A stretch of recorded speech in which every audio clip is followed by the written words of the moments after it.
जय श्री कृष्ण, जय श्री राधे। आज के प्रभु चिंतन में कार्तिक मास महात्म्य कथा अध्याय 7।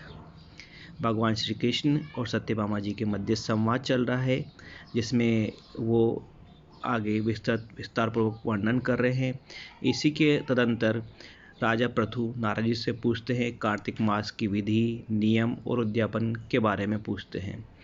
तो नारद जी उनको बता रहे हैं। अध्याय 6 में उन्होंने उसकी विधि बताई कार्तिक स्नान की। अध्याय 7 में नियम बता रहे हैं, तो आप ध्यानपूर्वक सुनिए। नारद जी ने कहा, हे राजन, कार्तिक मास में व्रत करने वालों के नियमों को मैं संक्षेप में बतलाता हूँ, आप उसे सुनिए।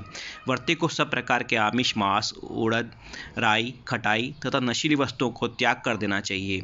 व्रती को दूसरे का अन्न ग्रहण नहीं करना चाहिए, किसी से द्वेष नहीं रखना चाहिए और तीर्थ के अतिरिक्त अन्य कोई यात्रा नहीं करनी चाहिए। देवता, वेद, ब्राह्मण, गाय, व्रती, नारी, राजा तथा गुरुजनों की निंदा भी नहीं करनी चाहिए। व्रती को दाल, तिल, पकवान व दान किया हुआ भोजन ग्रहण नहीं करना चाहिए। किसी की चुगली या निंदा भी नहीं करनी चाहिए। किसी भी जीव का मांस नहीं छूना चाहिए। पान, कत्था, चूना, नींबू, मसूर, बासी तथा झूठे अन्न का भी प्रयोग नहीं करना चाहिए।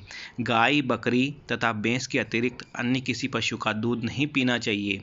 कांस्य के पात्र में रखा हुआ पंचगव्य, बहुत छोटे घड़े का पानी तथा केवल अपने लिए ही पका हुआ अन्न प्रयोग करना चाहिए। आगे बताते हैं कि कार्तिक माह का व्रत करने वाले मनुष्य को सदैव ब्रह्मचर्य का पालन करना चाहिए। उसे धरती पर सोना चाहिए और दिन के चौथे पहर में केवल एक बार पत्तल में भोजन करना चाहिए। व्रती कार्तिक माह में केवल नरक चतुर्दशी, जिसे छोटी दिवाली भी कहा जाता है, के दिन शरीर में तेल लगा सकता है। कार्तिक माह में व्रत करने वाले मनुष्य को सिंगाड़ा, प्याज, मट्ठा, गाजर, मूली, काशीफल, लौकी, तरबूज, इन वस्तुओं का प्रयोग बिल्कुल नहीं करना चाहिए। रजस्वला, चांडाल, पापी, मलेच्छ, पतित, व्रतहीन, ब्राह्मण द्रोही और नास्तिकों से बातचीत नहीं करना चाहिए।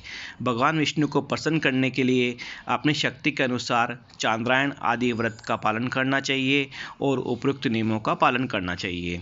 आगे बताते हैं, व्रती को प्रतिपदा को कुमड़ा, द्वितीया को कटहल, तृतीया को परवल, चतुर्थी को मूली, पंचमी को बेल, षष्ठी को तरबूज, सप्तमी को आंवला, अष्टमी को नारियल, नवमी को मूली, दशमी को लौकी, एकादशी को परवल, द्वादशी को बेर, त्रयोदशी को मट्ठा, चतुर्दशी को गाजर तथा पूर्णिमा को शाक का प्रयोग नहीं करना चाहिए। रविवार को आंवले का भी प्रयोग नहीं करना चाहिए। कार्तिक माह में व्रत करने वाला मनुष्य यदि इन शाकों में से किसी शाक का सेवन करना चाहे तो पहले ब्राह्मण को देखकर ही ग्रहण करे। यह विधान माघ माह के व्रत के लिए भी है। देवोत्थानी एकादशी में पहले ही कही गई विधि के अनुसार नृत्य, जागरण, गायन, वादन आदि करना चाहिए। इसको विधिपूर्वक करने वाले मनुष्य को देखकर यमदूत ऐसे भाग जाते हैं जैसे सिंह की गर्जना से हाथी भाग जाते हैं। कार्तिक माह का व्रत सभी व्रतों में श्रेष्ठ है।